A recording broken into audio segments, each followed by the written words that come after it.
What's up, guys? Just waiting for Mike to jump on, and then we're going to start talking about this game a little early.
All right, let's see. It is fourth quarter, 9 minutes left. Boston's up 30 now. Oh, man. There's a lot to unpack from this series so far, in my opinion. Just waiting for Mike to get here. Then we'll start breaking it down.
Dude, the Heat really need they need a number two, man. They need someone that can be consistent. Like Hero getting to the hoop right there. I mean, they just need some consistency. I'm going to look up Bam's stats real quick.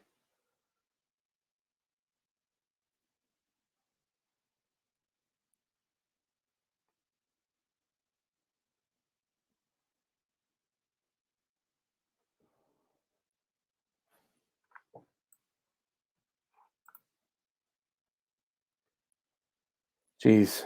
Bam had 6 points on 6 shots. Dude, that ain't going to cut it for you guys. Good grief.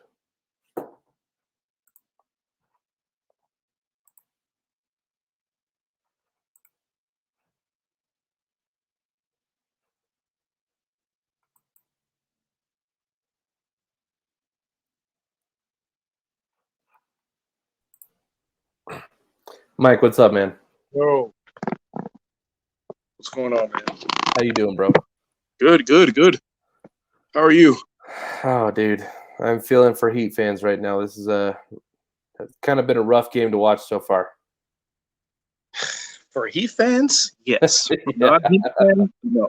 Yeah, right? But Oh, man. I was about to say, easy answer for this is Smart and Horford are back. But as you pointed out, Boston has only really lost one quarter Yep. in this series. So Yeah, man. And so some quick numbers. Yeah, so Heat have only won one quarter so far in the first two games. That was quarter 3 of game 1. I think they had a plus 25 point differential, and that carried them the whole game. right, In the first half of the two games combined, Celtics are plus 32. So the Heat really need to figure out their first half game plan because they're getting annihilated by Boston in the first half, man. Damn, man. They definitely have the momentum going back home. Mm-hmm. I don't want to knee jerk, but this is wow. I'm not gonna knee jerk because all the Heat need to do is get one, just like Boston did. So Yeah. we'll see. Yeah. Are you recording now? Yeah, we're live. Oh shoot, my bad, man. My bad. I didn't even realize. My bad. It's all good, bro. So here's my thing. Mm-hmm. And look, Jimmy Butler has been my favorite player in the league. I've only had three favorite players in the NBA: Michael Jordan, Kevin Garnett, and Jimmy Butler. Right. It took me a really long time. I'm just now kind of changing because I said for the longest time, Jimmy Butler, I don't know if he could be a one on a championship team. I don't know if he could be like the best player, first option. He's been playing magnificently well this playoff, so I'm starting to change my tune. Absolutely. But now that I'm starting to change my tune, like, who's the Heat's second guy? It's not Bam. His numbers have went down in the offseason because he went from averaging 19 in the regular season to I think 15 now. He's not even averaging as many boards. And like, who is it? It's always good to be deep, right? Because you always have another guy if your number 2 is off, if your number 3 is off. But it's also kind of important to have that guy you can depend on every night. The Heat don't have him, do they? No, they don't. I mean, you'd think with Bam and Tyler Hero on the roster that they have him, but I mean, Tyler's averaged it last time I checked is like 14 points a game, and only 30 minutes a game in the playoffs. So that kind of surprised me. And then Bam, I mean, I just looked up his box score a few seconds ago, and he was 6 points on 6 shots. So like, I don't know why he's being so passive. Maybe it's a bad matchup with Al Horford and Rob Williams, but I feel like he's been passive this whole playoffs, man. He's just kind of watching things happen rather than making them happen. I have to admit, I haven't watched many Heat games in the playoffs. They've pretty much been running through the competition, so maybe that's what it is. Maybe he hasn't had to. I don't know. But even Jimmy Butler said that, and I'm not making this up. Even Jimmy Butler said that Bam Adebayo is a heart of the team. He said that either last season or this season. I can't remember. So Bam definitely needs to step it up. I'm just wondering what Spo's going to do. If he's going to keep the same lineup, I don't know if you want to shake things up, maybe start Hero. I don't know. Is Lowry not playing that big a difference? I don't know, man. I mean, let me look up Gabe Vincent's box score. Like, I guess I haven't really heard Gabe Vincent's name at all in today's game. I got it in front of me. Let me refresh. Okay, so yeah, it's accurate right now, right here. So Gabe Vincent, with 5:46 left in the game, he started and he has in 24 minutes he went 5 of 10. He hit 4 3-pointers. He has 14 points. So, I mean, at least I was going to tell you definitively from game 1, Kyle Lowry is not playing better than what Gabe Vincent did in game 1. Sounds like from what you just said, I'm not sure Lowry's playing better than that either. So I don't know what the answer is for the Heat. Going back to Boston, they are not in an ideal position right now. I wish I had answers for Heat fans, like to make them feel good, but I don't know, man. Well, one thing is this. They only need one in Boston, all right? Yeah. I'm not counting them out. I'm not going to knee jerk. I'm not going to do that, okay? Because one thing Spo has showed us is the man can coach. One thing Jimmy has shown us throughout his whole career is that he's tough. He has heart. PJ Tucker's another one that he went back into the locker room. He has a knee injury. He has an ankle injury. And I think I heard him say he has a calf injury. Yep. That's going to hurt if he can't go. And even if he's hobbled, I mean, I guess a little PJ Tucker is better than no PJ Tucker. But again, the big thing for me is who's that other guy? You brought in Victor Oladipo. Yeah. They're gonna need a collective effort, man. They're gonna need defense can't fail them. Yeah, Tucker's a big part of their defensive identity. I mean, when you have when you have Butler and Bam and Tucker, out on the perimeter, flying around, making switches and stuff, you're pretty tough. And Strus, I feel like people just kind of view him as like the stereotypical shooter. He's not bad as a rotating defender. Like he can hold his own. Yeah. So the Heat defense is really stifling when Tucker's out there. But I mean, if he's not playing, then you have to put someone like Duncan Robinson in, and that immediately is a hole. Now it's like you have Strus, who's a passable defender, team defender. Like now you have him and Robinson out there, and now teams can start to exploit the Heat defense a little bit with some ball movement, right? You swing it around the perimeter enough, you're going to get a mismatch. Right. One thing the Heat would normally, and they did it today, but it was too late. At least when I noticed it. Maybe, I don't know if they did it. I doubt they did it earlier. But remember when they would get into trouble, especially when they went up against Milwaukee in, 2019, 2020, the year that they went into the finals? Mm-hmm. The Heat relied a lot on zone defense. And you, especially in the playoffs, you do that to kind of slow a team down when they're hot, right? Yep. So I'm surprised they didn't go to that early. Like I said, if they did, I didn't catch it. Yeah. But I'm wondering if that's going to be the plan, on in Game 3, because I don't know why, but in the NBA, offenses seem to not know how to play against the zone. It's the weirdest thing when defenses go zone. Like offenses act like they've never seen it before. So I'm wondering how much of a possibility that's going to. I agree with you. I think Boston is a bad matchup for that anyways. We saw at the start of the fourth quarter, they were doing it. They do a 1-2-2 zone, some pressure about 3/4 of the way up the court, and then kind of fall back into a 2-3. But what happened was they brought the ball down, kicked it to Jaylen Brown on the wing, who immediately just sliced through the heart of that 2-3 and got a layup. So when you're going against guys on offense, well, a team like Boston, who has Brown and Tatum on the wing, these are guys that can, they can get into the paint themselves and initiate. They can penetrate, they can score at the hoop, they can kick it out. They can also shoot the three if you can just over rotate the zone with ball movement, and then also they're not a liability on the other end. So like playing a zone defense against guys like Tatum and Brown, I don't know if you're going to get the effect that you want out of that. You know what I mean? I think those are guys that are kind of hard to exploit, right? Because they can kind of do everything. Yeah, they can definitely guard more than one position. They're interchangeable, and so I mean, I don't know. I'm reaching. Like I'm just trying to think. What one thing I will say, Game 3 is, and I'm not saying that he cannot bounce back from a bad start, but they can't have. I mean, both first halves. Again, going back to what you said before, you started the recording when we were texting each other. The Heat have only won one quarter. They cannot afford to have a third consecutive bad first half. They got to come out with their foot on the throttle. They got to. I don't think you can afford to do that in Boston. The Heat always go on a run.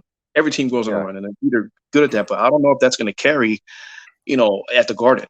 Well, one thing that might be decent for the Heat is typically role players shoot better at home than on the road.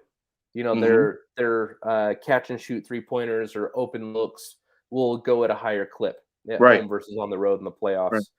I'm looking at the Celtics box score right now. So Horford was 2 of 2 from 3. Smart is 5 of 12. I mean, that figures to be almost 40%, I'd imagine. Brown is 4 for 7. Grant Williams is 2 for 2. Pritchard is 2 for 5. It's not like the Celtics are going to shoot better than that. Their role players aren't going to shoot better than that at home. If they do, it'll be an anomaly anyways. So I think if you're the Heat, you got to feel at least that's good. The Heat are only shooting 31% from 3 tonight. The Celtics are shooting 54%. So I think you can count on the Celtics not replicating this in Game 3, even though it'll be on their home floor. Right. So that's true. That might be an angle for them. But that's true. And then just to play devil's advocate, okay, their role players or whatever, didn't shoot like this, and I'm Mhm. seeing wow, this game's still not over. There's still 3 minutes left. Yeah. They played like this and they shot like this on the road. Yes, I get it because Miami didn't have the same third quarter that they had in game one, so that didn't travel from game to game. So who's to say that the Celtics shooting is going to travel from game two to game three? But like you said, they are going home. Yeah. They're going For home. sure. So that if it falls off, who knows how much it falls off?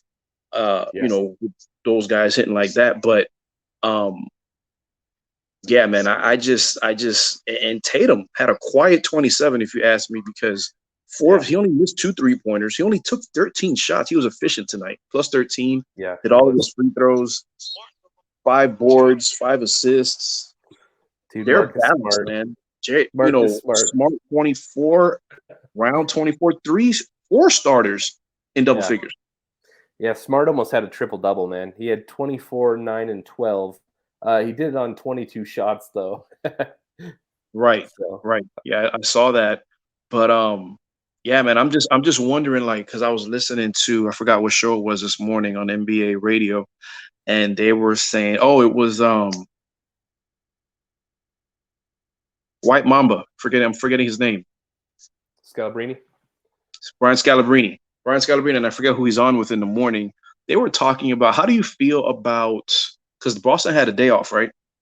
Yeah. Between game seven and game one. We only had one day off. I think game seven was Saturday. I'm sorry, Sunday, and game one was Tuesday. Yeah. Game seven of round two for Boston was Sunday, and game one of Yeah. this series was Tuesday. So they were saying, how do you feel about a longer break between at least going into the conference finals of both conferences? Yeah. Because it's like, wow, like that's crazy because they attributed Miami's slow first half start to, kind of being off for a while. And then they attributed Boston's second half to Miami saying, okay, we got it. We got this out of our system. Let's play. But then again, if you're Miami, how fair is it for a team like you? It's like we handled our business. We did what we had to Yeah. do in the second round, and you're going to reward a team. How do you feel about that? Um, I don't know. I think there's some balance there. I think it's a little bit ridiculous to have Boston play a game seven and then 2 days later they're flying, you know, down the coast to play in Miami, right? On basically no rest. I had Miami, so I picked the Celtics in six for this series. I had Miami winning game one as a scheduled loss for Boston. Okay. Okay. Um, just because like that's pretty absurd, I mean, playing Giannis in a 7 game series, like the dude's an alien, you Right. know. I mean, yeah, he's like built like an all-pro defensive end, and Right. trying to take charges from him and just protect the rim against him for 7 games, and then going to play Miami on the road. Um, I just feel like there's balance. There should have been an extra day or two in there for Boston, but um, I think that is another thing that I would not be overly excited about if I was a Heat fan, thinking Right. Because it's like like, it's not fair. Like you're rewarding them. yeah. So It was just something that I thought because I've thought about it before. It's like, okay, it's the final four. Let's reward these teams because you have like in the first round, you have like 2 and 3 days rest between games sometimes, and it's like what? And the only time you really yeah, see that gap in like a break is when the conference finals are over to start the finals. You'll have like 3 days off or something like that. Something happened to Nick Stauskas. He's going hobbling back to the locker room.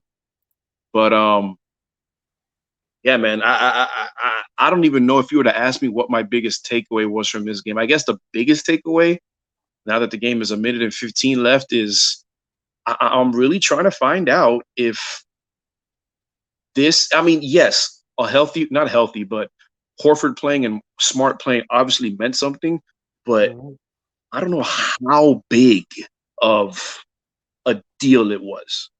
And I keep Well, going back to that stat that you brought up about how Miami only won one quarter in the series. yeah. I think you brought up 2 points earlier that were really the big takeaways for me. One of them is you brought up Jimmy.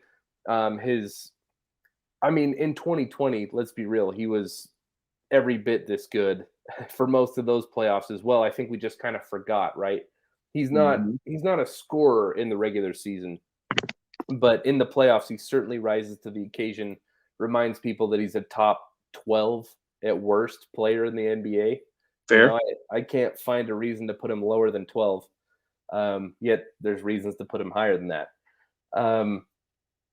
In I believe it was game 5 of the finals that year, Mm-hmm. he went blow for blow with LeBron, had like a 35-point triple-double, and the Heat ended up winning, just trading haymakers. The only problem was that in game 6, LeBron did it again, had a 40-point triple-double type thing, and Jimmy couldn't match that pace. Yeah. To me, that's the difference between, a top 2 player of all time and a guy on Jimmy's level who is like, he's clearly one of the 10, 12 best players in the league, but he's not like an all-time generational guy, right? That's the difference. Is Jimmy can hit that level, he just can't do it repeatedly like guys like LeBron do. But the point I'm making is, you brought it up, who's the second guy? Because Jimmy can't do that every night. He's going to need help, right? Yeah. Jimmy, in my opinion, he won game 1 for the Heat by himself in that third quarter, right? Okay, fair. He had 17 points by himself? And those back-to-back steals were crushing. Yeah. They led to like fast break dunks. He's incredible. He's been arguably the best player in the playoffs so far. But I mean, I think it just comes down to is where's his help? Because Jaylen Brown looks really good tonight. 24 points on 17 shots, playing good defense. He's getting to the hoop. He's making his threes. What does Jimmy have? Even there was a 19-point score for Boston off the bench in Grant Williams. His plus minus was plus 37. Holy cow. Yeah. I was seeing that now. So this is what I think goes back to, the roster construction of the Heat. And there's nothing wrong with being a deep team. But that's exactly what the Heat keep doing. Every offseason or every trade deadline or whatever, they get deeper. Yeah. Being a deep team is great. That doesn't necessarily make you better. Yeah. Because especially if you don't address the holes, because they still have issues, in my opinion. The Heat can use a little bit more size. Yep. Okay, they use a little bit more size. Not that that's killing them in this series, all right. But we're beating a dead horse. That other guy they needed, and again, that kind of has been their strength because it's one guy this night and one guy the other night and what have you. But again, you need that guy. It was Jordan and Pippen. It was Steph and Clay. It was Shaq and Kobe. It was LeBron and Kyrie. We can go on and on. The Spurs had Timmy and Manu. Well, had Timmy and Parker at one point, and then it turned into Timmy and Manu. So there always is that, and that is why they can win it all, but if I was to pick a reason why they weren't, that'd be it. Yeah, I agree with you. I mean, the thing is, like, Bam needs to be this dude. That's the problem here. Is Bam is a great player. He really is. He's a great player. He was worthy to be a Defensive Player of the Year finalist. He averaged 16 points a game this season, something like that. 19. Yeah, it's like, what's going on, dude? He finished the game 3 of 6 for 6 points. I don't think he attempted any free throws. Let me double check. 0 for 1 from the free throw line. 9 rebounds. It's like, can you draw up plays for Bam? Do you think he's the type of guy you could draw up plays for and say, get me a bucket? Well, I'll put it this way. I think at the very least, he's a guy that you could do some Draymond type stuff where you throw him the ball at the elbow and have the offense run around him. And then it's like, just make the right read, right? Make the right pass, find a cutter, or take the ball 3 steps, one step. I mean, he's a giant. Take the ball 1 step to the hoop and get, that's kind of Bam's bag. Is he's a good passer, he's a good ball handler. He can kind of do everything on both sides of the ball. Right. I just don't know what the passiveness is all about. Yeah. No, and look, it's not like if he hasn't been there before because, he was on a team with the finals. But again, maybe it's just matchup. And we all know the game of basketball, that's what it is, especially when you're down to the Final Four. And I have always said, it used to be 3 things, but for me now it's 4. You need 4 things to win in the playoffs. You need to score in the half court. You need to rebound. You Yep. need to defend, and you need to have interchangeable parts. Yep. So Bam is he can score in the half court. He is an interchangeable part. He could guard 5 positions really. Yeah. He could rebound and he could defend. But I guess on the other side, look, to me, in my opinion, who's who's on him defensively? Is it Probably it's not Rob Williams. it's Rob Williams, an Yeah. athletic guy, Yep. guy. I mean, if I'm Spo, I'm drawing up something early to get other guys involved. Like you have Yeah. to, because Jimmy can get his. Jimmy can get his whenever he wants to. And I was saying to myself, I was like, okay, Jimmy, because like I said, I'm fringe. Jimmy can be a starter on a championship team. We were just on Fours Up a couple weeks ago, you, I, and Marsh, and I said he couldn't do it. And between then and now, I'm like, okay, because he showed me some stuff. And that was my question coming into the third. I said, okay, Jimmy, you guys are getting your asses kicked. Show me something. And he scored 17 points in the third quarter. I think something like that tonight. So I'm starting to turn that. But even Jimmy gets a little passive sometimes. Yeah. And he wasn't always like that. I'll tell you that as a Bulls fan. He wasn't always like that. Yeah. I don't know what the move for this Heat team is.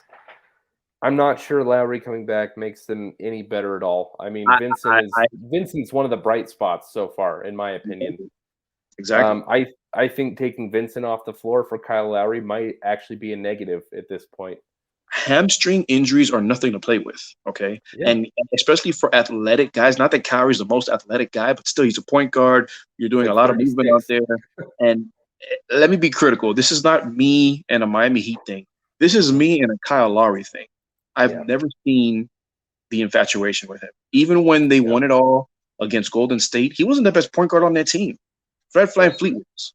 And I think it was a good gap between the two, all right? But I am not – if he's healthy, I'm definitely not even starting him. It's like spot minutes, if anything, you know what I mean? And Tucker, we got to see if Tucker's out there, because if Tucker isn't starting, who starts in his place? He got to go really small, man, because you're not going to start Nedman. You're not going to start, I don't know, Oladipo, Robinson. You're not going to start a Haslam. I don't know what the move is if Tucker's not available. Yeah. I mean, I'm not sure there is a move. Maybe you just have to start Oladipo and move Jimmy down, into that power forward spot, which he's capable of. And that's just wow. That's a big hole, man. But we'll see. We'll see what Spo's all about. Can he get it done? Sure. I've always liked Spo. I think the guy is one of the smartest coaches in the league. He has a pulse for his team, like almost any other coach in the league. And to me, this is his team. In my opinion, this has been Spo's team. This is his team. So we'll see, man. I just don't want to knee jerk yet. I got to see how the Heat respond, because this culture thing, we'll see what it's all about. For sure. I think Spo is arguably the best coach in the NBA. I think there's a very strong argument for it. I don't think I'm knee jerking. I mean, my Twitter feed is 80% Heat fans.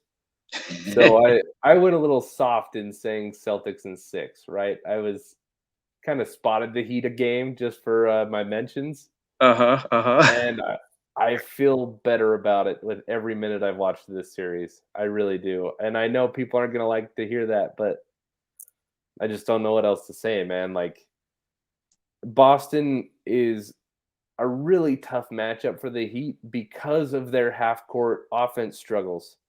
Like, dude, there was entire quarters where their offense would completely grind to a halt against Philly.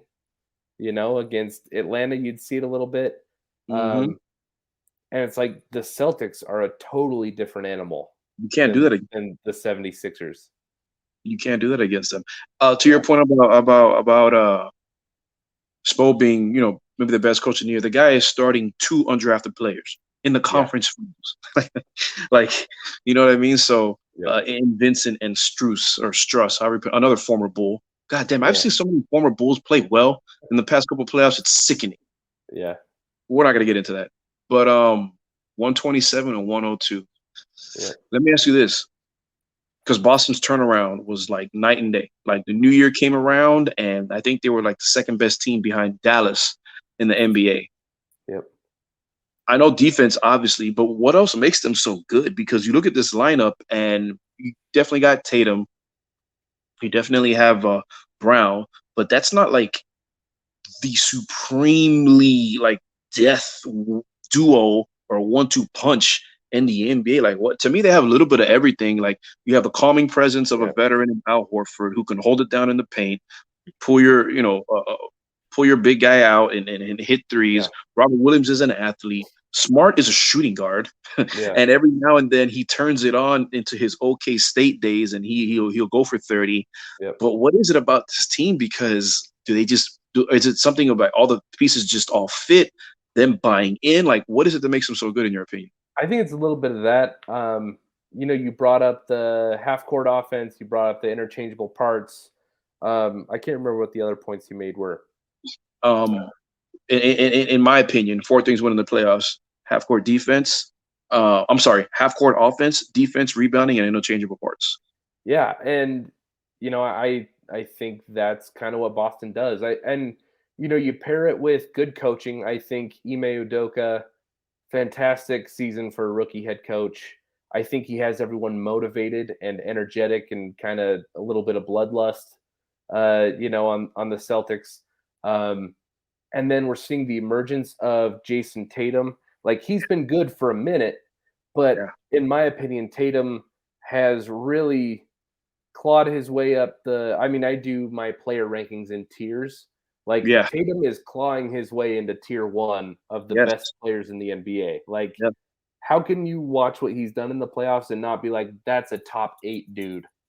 Agree. Because he's what, 6'9", 6'10". He can do everything on both sides of the ball. He's a fantastic wing defender. And then, he looks like mini Kevin Durant on offense. Like, it's absurd what he's doing lately. So I think it's just kind of all those things, man. Like, they're so good defensively. They have Jason Tatum putting on a clinic on offense. Marcus Smart is like, they just have an edge to him as well. Like, they do. The Celtics are the team that I would least want to play because I feel like I'd have the hell beat out of me every single game after. I hear you. And they can just throw a whole bunch of 6'7", 6'8" guys at you. Grant Williams, Rob Williams, Al Horford, Jason Tatum, Jaylen Brown. That's so many gritty, defensive-minded wing dudes that they can just throw at you. Yeah. And so, and they buy in, to Udoka, and that's another point that you make because he's having a great season. But by the way, according to ESPN, 6'8", 210. I'm sure it'll probably be different on another site, but 6'8", 210. Jason Tatum is listed on ESPN.com, and 24 years old. 24 years old. He'll be 25 next March, so he just turned 24 years old, which is ridiculous. Yeah. Average a shade under, and when I mean a shade, I mean a shade. 26.9 points a game in the regular season. Heat under 27, but I think the Heat are going to are struggling now because this Boston team, it's like a mirror image of Miami in the sense of all the things you just spoke on, except they do have that second guy. Yeah, they can hit threes. They defend like Miami, or Miami defends like them. Honestly, it's just crazy how it came out of nowhere because in my eyes, Miami was probably the best defensive team, or one of the best, arguably the best, one of the best defensive teams, definitely in the regular season, but in the playoffs as well. Yeah, in the playoffs as well. And Boston, seeing what they did in against Kevin Durant, I get it. That wasn't a fully manned Nets team, but still, like they were suffocating the hell out of Durant. Like he looked lost on several nights. So, game 2 is gonna be big, man. Yep. Boston's 4-0 following a loss this postseason. What do you think? What's your prediction for Game 3? What do you think is going to happen? If Miami does not have a good first half, it's a wrap. Yeah. And I don't mean they have to win the half, convincingly or win the half at all. But you got to be sound defensively, which they haven't been. And you have to Okay, I think it's super imperative that you find a way to get other guys going early. If Yeah. I'm that's my priority if I'm Spo. Like I said, I know Jimmy can get his. I know Struce can hit it with the lights out. I need to find a way to get a second guy involved, whether it's Bam, whether it's starting hero. That's my thing if I'm Spo, but I'm not an NBA coach, so I don't know what he's thinking. Yeah. I I mean, I agree with you, man. I'm interested to see what Spo does. I mean, he's That's the one of the biggest thing. best in the game. I mean, there's different aspects to coaching, right? One of the things that Spo does better than anyone else, arguably, is his adjustments, his creativity. Like, Mhm. he is one of these dudes that I'm not worried about trying new things, right? That's kind of what the Jazz kryptonite has been. Everyone probably knows I'm a Jazz fan. Quinn Snyder never does anything new, never does anything creative. He's just like, he prepared his game plan before the series and he is rolling with it. Hell or high water, he's staying with the game plan. And Okay, that always kills the Jazz because other coaches are catch up. changing things, right? Yeah, Spo's one of these dudes that moves things around. If the Heat have a chance, like Spo's gonna figure it out. Um, I'm predicting a Boston win in Game 3. I think this series goes 6. I think Boston probably wins both in Boston. Heat probably take Game 5, and then I think Boston will close it out at home. But we'll see, man. The Heat are desperate for more yeah, help on offense, and yeah. That's dude, what it is. someone has to light a fire under Bam. What do you think Yeah. Jimmy's thinking after these games? I mean, Jimmy's probably looking in the mirror going, really? I have Gabe Vincent, undrafted Gabe Vincent is my Robin on this team.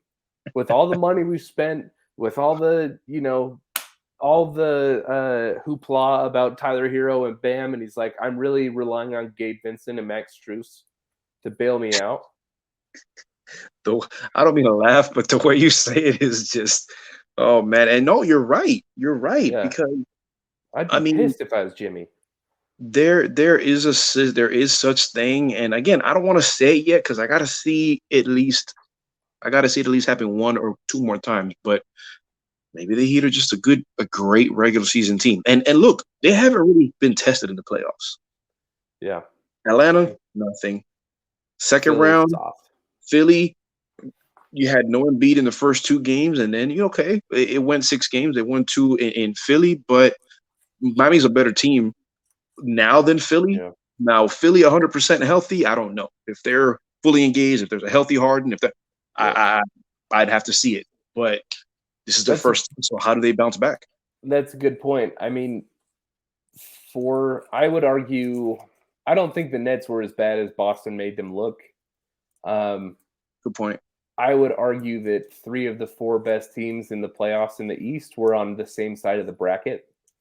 Um, so the Heat did kind of get a lucky draw that they didn't have to play Milwaukee, Boston, or Brooklyn until the conference finals, and they're kind of feeling that right now. So I mean, look, we need to see how much of a championship medal this team has, even though they haven't won one. This squad hasn't won one. Spo has won one as a coach, but this squad has. I mean, you have guys on it that have won it. PJ won one. Mm-hmm. Uh, who else? I think that's it, right? PJ Tucker won one last year, but Yeah, I don't know, man. This is something that I don't want to say I saw it coming, but I always said to myself, who is their second guy?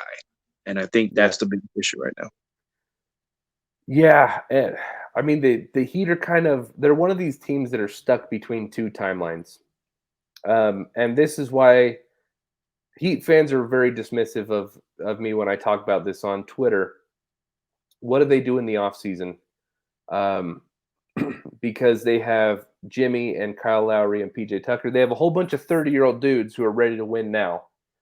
And then they have a few guys in their early 20s, Bam and Tyler Hero, that have disappeared.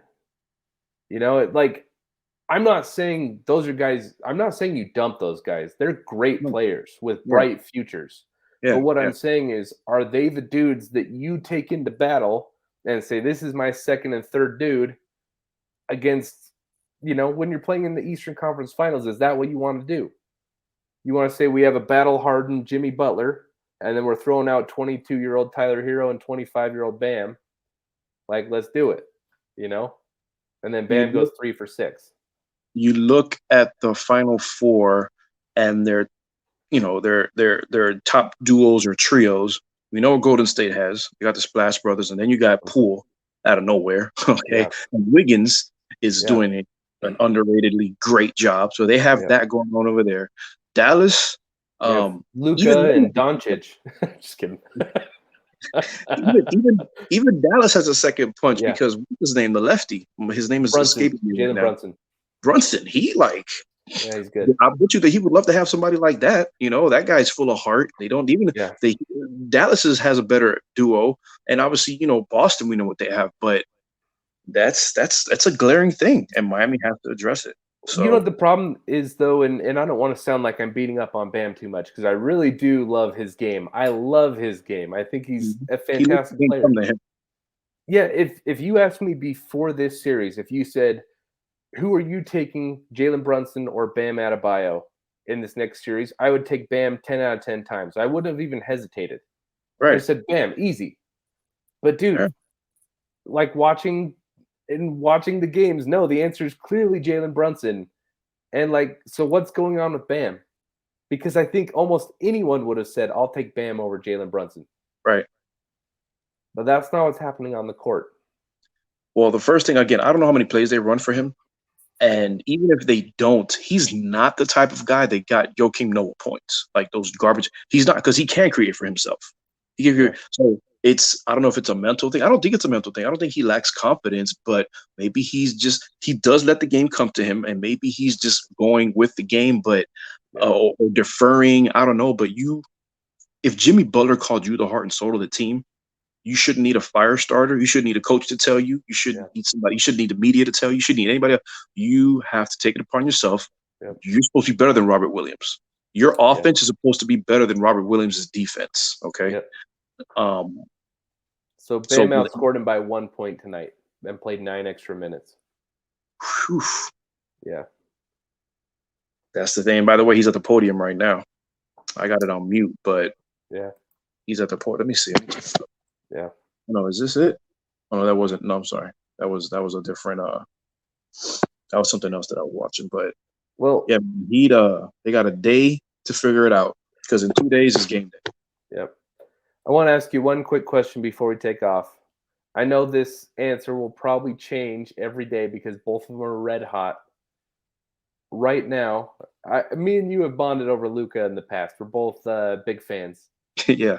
If you can have one guy for the rest of his career, Jason Tatum or Luka Doncic, but gun to your head, answer quickly. Who are you taking? I'm gonna go Luka. Same, dude. I want to go Luka just because I've been saying for a while he's the most talented player in the NBA right now. I've been saying it for well over a year. Not best, talented. Those are most talented. I think it goes to him. Period. Okay, this guy had more rebounds than Ayton last series, more assists than Paul last series, more points than Booker last series. That's incredible. Yeah. And it went 7 games. Okay, so every guy played 7 games. But I think the only thing that is his style of play. He's kind of like a Harden-ish. Yeah. That's the only thing I don't like about him. He needs some more help than just Brunson, and I don't know. I mean, essentially, he needs a guy like Paul George or Jaylen Brown that kind of does a little bit of everything. It doesn't even have to be elite, right? Just a dude that can switch a lot on the wing, a guy that can knock down shots from 3 different levels, but doesn't even have to be one of the 15 best players in the NBA. I mean, Paul George probably is, but you and I are forgetting Spencer Dinwiddie. Yeah, that's a good point. The guy that they traded Porzingis for, right? Yeah. Okay. Another former Bull, by the way. This is a guy that's instant offense off the bench. He can give you starter minutes. Heck, the Heat could use a guy like that right now. Yeah. I mean, you have a guy like that in Hero. Off the bench, instant offense. Again, who knows if he starts, but Dinwiddie But I know what you're saying. I don't think that you thought Dinwiddie in pairing another guy with Luca. I know what you're Yeah, saying. I know what you're yeah, saying. But yeah. that's I uh, They go ahead. just need another all-star guy, in my opinion. Hmm. Like Hmm. Luca, because I agree with you. I think they call it a heliocentric offense. You know what Harden ran, what Luca's running, where it's just like the usage rate is astronomical. Everything goes through them. You know, kind of the common thing that NBA people say is that the ceiling is capped. There's a glass ceiling on those Yeah. type of teams, and I believe it honestly. It's not even Michael Jordan won by himself, right? Nope. No one, I mean, has anyone ever really won by themselves in the No. NBA? Like, No. I'm sure if you dug through it, you could find some decent arguments, but Dirk might be the best. But like Jordan couldn't get anywhere without a high level wing guy, No. you know? This Look, is the biggest Bulls fan you'll see. No. yeah. I mean, LeBron got to the finals in 2007 and got absolutely clapped by the Spurs, right? And that was a Herculean effort Yeah. because that Yeah. game was at 6 against the Pistons. I still Yep. remember that. It was Yeah. sick. Yep, and that's kind of how I viewed this Dallas Mavs team. I was kind of chirping a little bit early with that. Is like, hey, this could be a 2007 LeBron run that Mm. Luka's doing. I don't know if they'll get past Golden State this series, but that's kind of what it reminds me of. Is that he's going to drag this Dallas team that's not it's not horrible. Like it's not as bad as that Cavs team. I think No. Bullock is a winning player. Brunson's a winning player. Um, Maxi Kleba is a winning player if you have him in the right role. You mentioned Dinwiddie, but I think Kid's a better coach than Mike Brown is as well. yeah. So the problem is just that, like, you know, let's say Dallas is playing Boston. There's going to No. be a huge gap between Jalen Brown and the third best or the fourth best player in that series. It's going to go Luca, Tatum, Jalen Brown, and then just Miles, and then Marcus Smart, and then more space. Right. Yeah, no, 100%. Yeah. Dallas, let's say they get by Golden State, which you and I both don't think that's going to happen. Yeah, They do not want to see Boston. Heck, they may not even want to see Miami. yeah, But that Dallas Miami would be nice, yep, but they don't know that'll be nightmarish for Luca. yep. I'll go out on a limb as much as you and I love him. I'll go out on a limb and say he'll take a lot. It'll take a lot of shots for him to hit 30 against Boston. Yeah, Because I'm not going to sit here and say he can't do it. I'm not going to say that. I was, but yeah, it'll take 20 plus shots for him to get 30. yeah. He's kind of a alien in his own right, and just that, like, I just think he's smarter than everyone. Yeah. I don't think you can throw the same look at Luca twice, ever. I think you do it once, you can flummox him, and then on the next possession you throw it at him again, and he's just like, I already figured it out. Step back three. You know? And he can score in so many ways. We know about his step back three. He can get to the rim, but he's big enough if he wants to bang too. We don't Dude, see he's it. very big. He's like 230, 6'7". Big guy, man. He's a big Yeah. guy. And this goes to my point about him being the most talented player in the league. I didn't know this until I heard him talking about it, but I don't know, maybe you saw the interview as well. He was talking about his step back Mhm. and the first time that he said he's never really practiced it until he Oh. did it in the game one time. And one of his teammates were like, "You have a really good step back." He was like, "Yeah," and he's been doing it ever since. Yeah. And the first time he did it was in the NBA. So Jeez. that dude is talented, man. Yeah. Could you imagine being Sacramento and drafting Marvin Bagley over him? They did that, Jesus. Yeah. Or What? being what? What? Bagley was what, a top 3 pick, top 5 pick? Uh, he was number 2.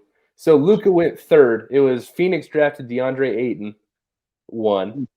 Yeah, and then Sacramento drafted Marvin Bagley, and then Atlanta had 3 and traded down to take Trey Young, and Yep. they swapped Dallas and Atlanta swapped 3 and 5.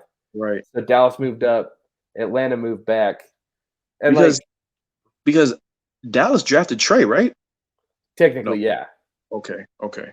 Okay. So because it was a draft day trade, they put on the Right. wrong hats, So Luca's wearing a Hawks hat, but yeah, they had agreed to a draft day trade that was like Dallas gave up 5 and a future pick for 3 to get Luca. So I mean, Trae Young's good, but Atlanta should still be kicking themselves over that. Yeah, no, for sure.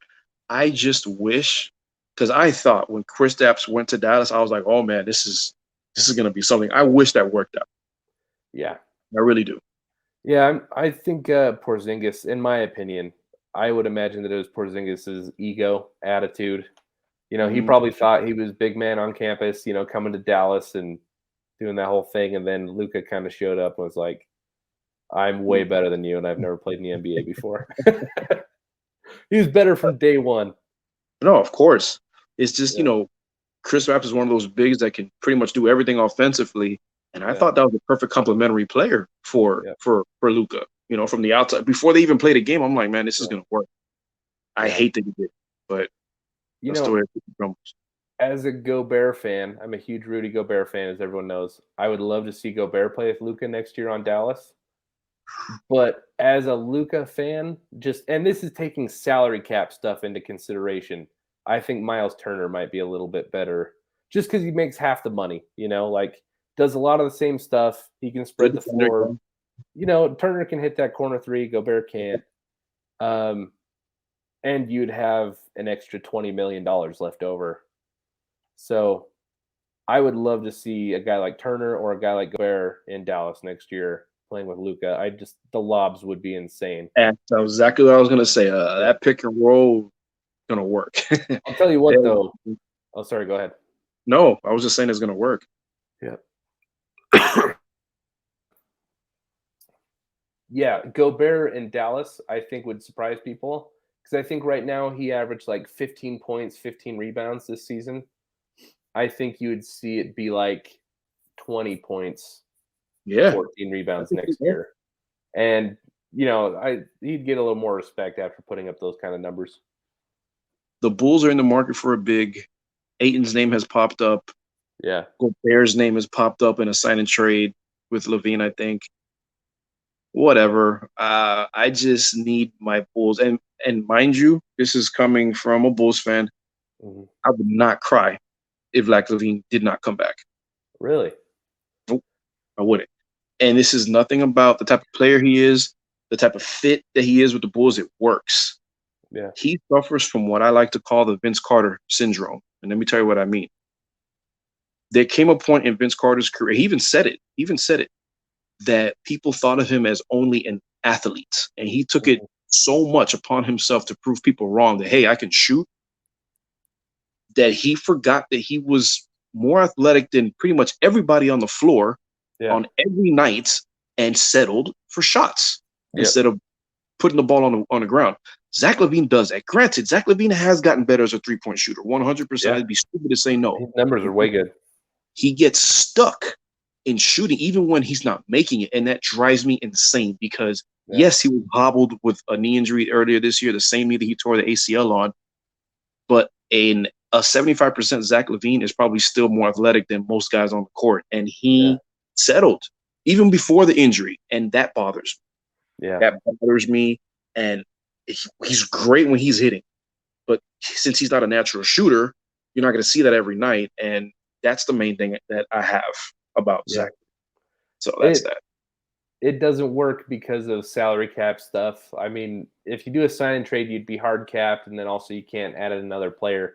So it doesn't work at all, but I fantasize about the Jazz swapping Donovan Mitchell for Zach LaVine and Pat Williams to your Bulls. I would love that. So, you would love him too. Yeah. The dude is a rough rider. He's a rough. This is a guy that got drafted 4th overall, and he never even started at Florida State. Yeah. He didn't even start at Florida State. Jazz just need a gritty wing, dude. I'd give up just about anything to get a gritty wing on the Jazz because we're throwing Royce O'Neal out there trying to make him stop people, and he's just getting run over. I mean, he's only 6'4". We have him playing power forward trying to guard Kawhi at 6'4". Oh, so yeah. Watch out for the Clippers next year. For sure. If they do something. Yep. The Clippers. So. Yeah. All right, man. Let's wrap up, but I thought that was awesome for our first time. I'm excited to do more. Cool, man. Same here. Yep. Well, we'll talk after game 3. Yes, sir. Catch you then. All right, man. Okay. See you guys.